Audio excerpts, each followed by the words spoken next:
All your favorite letters. CFL, NHL, NBA, MLB, NFL. All on the RPS. It's the Rod Pedersen Show. Thank you very much, Rick Regan. Happy Friday, Canada, and to Canadian sports fans around the world. Welcome to the Rod Pedersen Show on this Friday, February the 21st. It's episode number 182 of Canada's only live morning sports talk show. I'm your host, Rod Pedersen. He's the co-host, Darren DuPont. Hi, Dupes. Hi, good morning. I'm Howard. He's Robin. And he's John Frenzy in the bunker over there. How are you, Frenzy? I am great, Rod. Just great. Good. You are worrying me a little this morning, so... Why am I worrying you? All kinds of things. Like what? You know, I can't understand the playoffs. Well, that's part of it. I don't say I can't understand it. It just doesn't seem to be that smart. Well... John Lynch, this is his kind of day, everybody. As much as we like to brag and promote the fact that we're a national show, worldwide as a matter of fact, let's get right down to it. 80 to 85% of our viewers are in Saskatchewan. And Lynch, for quite some time, has been saying, when are we doing rider shows? When are we doing rider shows? We got to do rider shows. So we're going to do a lot of a rider show today. And that's led to our Capital Auto Mall Universal Collision Center poll question, which I'll get to in a minute. But part of the reason Lynch is worrying me, no different than any other day, but he saw the guest board here, which includes Keon Raymond. And Lynch said, Keon Raymond, hell of a hockey player. I said that for your benefit. Oh, sure. And then we had a very tough time explaining this new proposed CFL playoff format to Lynch until our sales manager, Tyler Gross, put it on paper, right, John? Then it made a lot more sense. Made a lot more sense. It's still quite odd. Right. In your defense, you had to see it, and I get it. I kind of had to, too. Yeah. That's it. I mean, stats. You want to go, big on that. You want to try and explain things like a playoff bracket. You got to have some visuals to go with it. Mm-hmm. And sometimes it's hard, right? Unless you're really great at explaining it. Right. And then other than that, John overheard a conversation that I'm going to Mexico tomorrow, and it's, who's picking me up next Friday? Who are you going to be around? It's a week away, John. Just hang on. Can we get through the next 2 hours? Hence why we call him John Frenzy. But it's Football Fridays on the program today. We got a big show. Darren, you're only going to be with us for the Rollout for Flooring Superstores. So it'll be a good time, not a long time with you today. Yeah. Former CFL Commissioner Mark Cohon is going to be on the program today. I'm very excited to have Mark Cohon on. Big fan. I think you guys are too. Oh, yeah. Great guy. And it spawned one of the topics in my Quick Six show topics that I'll get to in a minute. But Mark Cohon will be on with us. One of the most popular commissioners in CFL history. There are those that say it's Jake Goddard Lynch, and that was before my time. I can't say. Mark Cohon's my favorite. Right on. I'm with you there because of his personality. Yeah. And what he did for the league. He had the Midas touch. Class guy. Mark Cohon with us. Kim Murphy, who announced his retirement from the CFL last weekend after 486 games, 26 seasons, and 9 Grey Cups. Kim Murphy's going to be on. And you know who's got the best stories? Ref stories. Yeah, that's right. Ref story. I learned that from Mickey Magoo.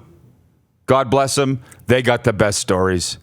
And I would think they're not a lot different from pro football to pro hockey. Would you think? Just the names would change. I can't imagine. They'd be similar, for sure. Keon, very interesting, though. Hey, particularly with NFL now, eh? How so? Well, with the girls, the ladies. They're a lady referee at every game now. You can ask Kim Murphy his thoughts on that. So that'll be good. And Keon Raymond, who will be running for the presidency of the CFL Players Association here in 2020, he's going to be joining us from Calgary. I'm looking forward to that. So I mentioned the poll question.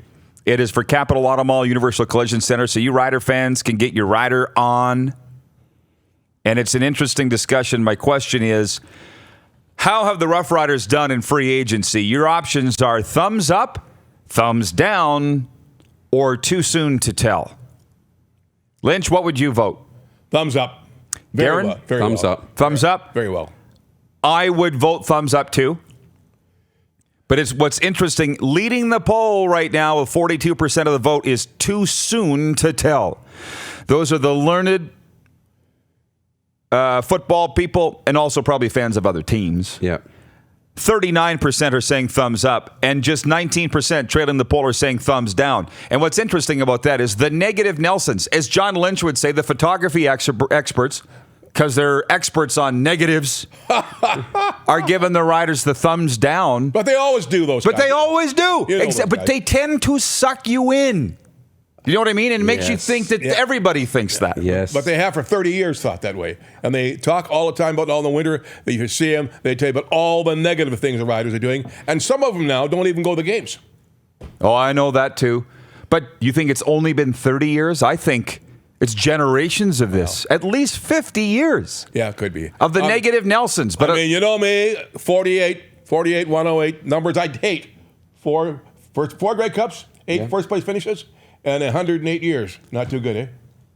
Not too good. No. So, anyways, that's the poll question today. Vote on how the Riders did in free agency. We'll get to that. And we take any of your suggestions as we roll along today. We've got a few bugs, Clark tells me, in the video system here, so we're not getting the comments on the wall. I am getting them on my laptop here, so I'll sprinkle them in as much as I can. Darnell Theris, for instance, writing from Saskatoon. Happy Friday from Rockstar Supply Chain Solutions. Happy Friday, Darnell. That's a ring of the bell. Sponsor guy there, and got to keep him happy. Oh, and I got Trent writing in. Very good over here, Clark. I got these right in front of me. Trent from Norway, congratulations to Mr. Murphy on his retirement. I hope the Rush win in Philadelphia this weekend. Thumbs up to the Riders on free agency. And go Silvernagle. Again, Trent in Norway signing in. Our quick 6 show topics. Number 1, big win for Vegas last night. Really big win. I was watching. It really doesn't take long to change people's minds. I got people texting me, hey, the Knights won. Great game. Did you say you watched it, Lynch? I didn't see it. What was I doing last night? They played a great game last night. And a big crowd there going nuts. I mean, I thought it must be a heck of a show to see down there. Oh, yeah. It's funny. I was watching the game last night. Caught the last half of it or whatever, and then we're watching. And Steven Stamkos scores on his signature one-timer on the power play from the face-off circle. But then right away, Mark Stone, like less than a minute later, scores. Then they get 2 goals inside a minute to start the third period. The place was rocking, and I tweeted it, and I said, and this is true. I love hockey. And hockey is so good when the stars are rolling. When you got Stamkos taking one shot at one end, and then here comes Mark Stone the other way to take the lead back. That's when the game is fun. And then our friend Rob Fry, the super agent, he's messaging me. He's like, "You're at the game?" He's like, "Where are you? We got to meet up." I'm like, "No, I'm not at the game." It's easy, but everybody's enjoying Vegas now. It seems like when you go, now everybody else wants to go to Vegas and go to the games, and so he's there. And awesome. It was cool. What's going to happen now when Good game. John Gruden comes to down with the Raiders? How is that going to affect hockey? Let's move on to point 2. We'll get to that, John, but it's not time. All right. Huge win for the Jets last night, by the way. That's the game I watched. Mark Scheifele had a hat trick. I didn't know the Golden Knights game was even on. I know. And as people from Winnipeg were saying, my Winnipeg friends, yes, I have them, Winnipeg friends. John doesn't, but they said a lot of hats on the ice for a road game. Well, it is a government town. A lot of Winnipeg people in Ottawa cheering for the Jets would be my suggestion on that. Big win for the Winnipeg Jets last night, opening a 4-game roadie in the nation's capital. Point 3, we'll get to a little more XFL tech. John, I'm sure you've got thoughts on the XFL. 4, in light of the Cohan interview, how is Randy Ambrosie doing? Let's just drop anchor on that boat for a second. Spend some time on it.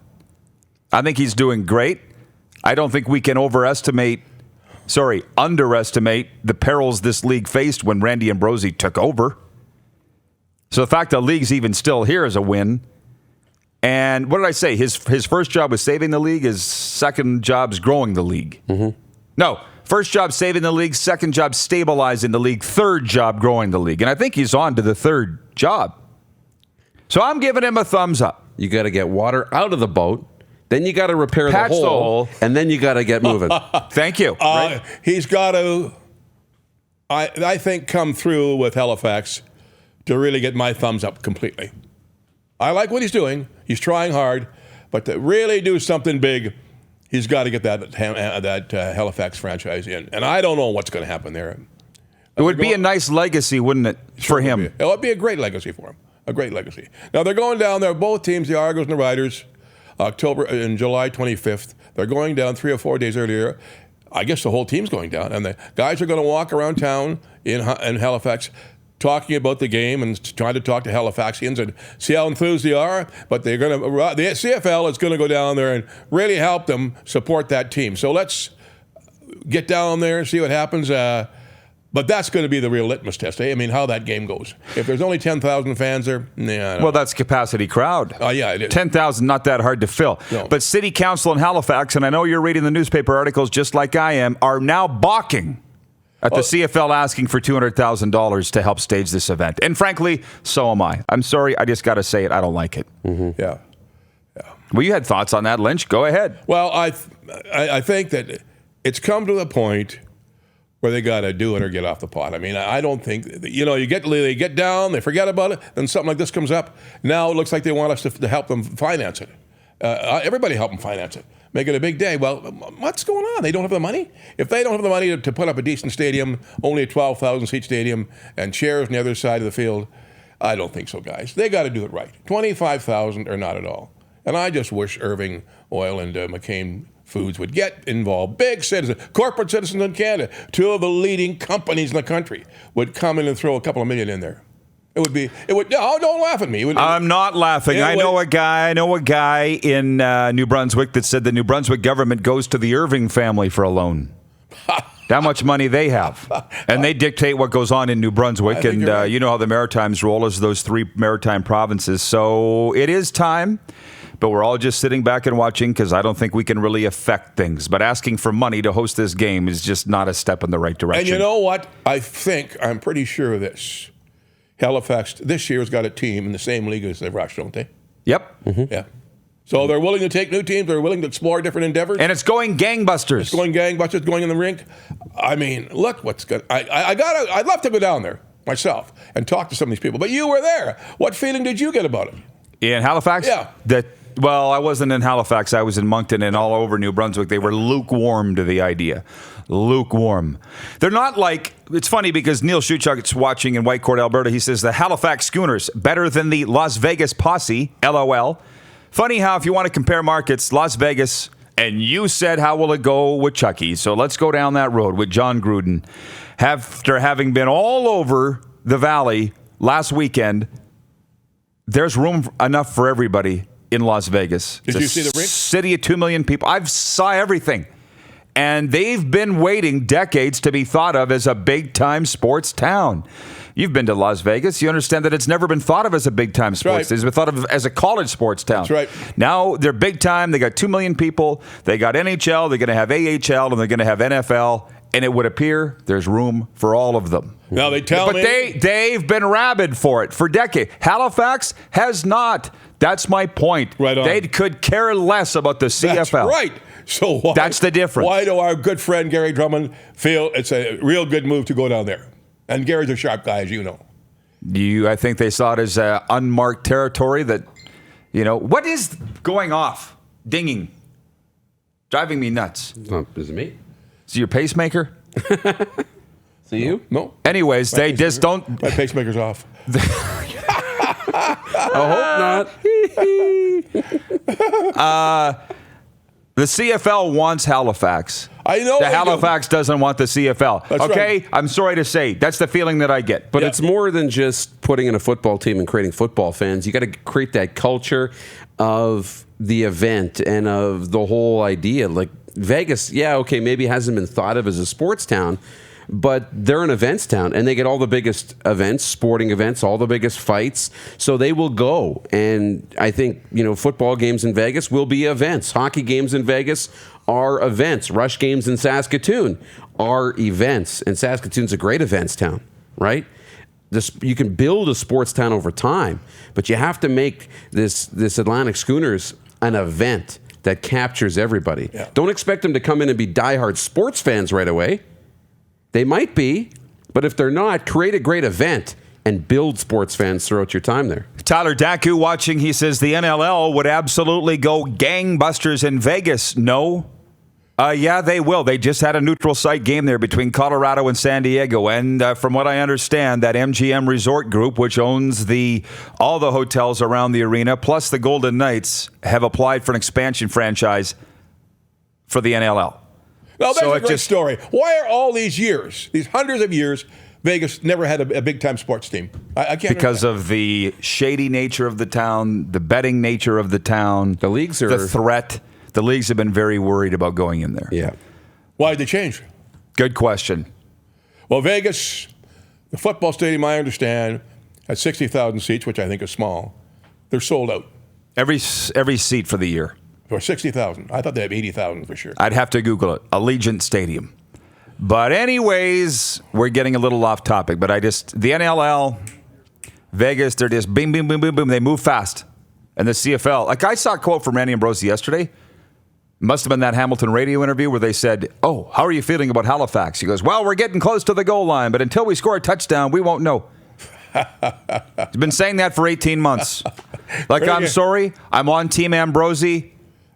You got to get moving here. Like, it's Very a frustrating. joke. How about the word frustrating is the way to describe it? How frustrated do you think they are? Oh, they must be. Man, it's the people of Halifax that just don't seem that interested in it, and there's nothing that we can sit here and do ourselves. Yeah. But watch the situation. Moving on, point 5.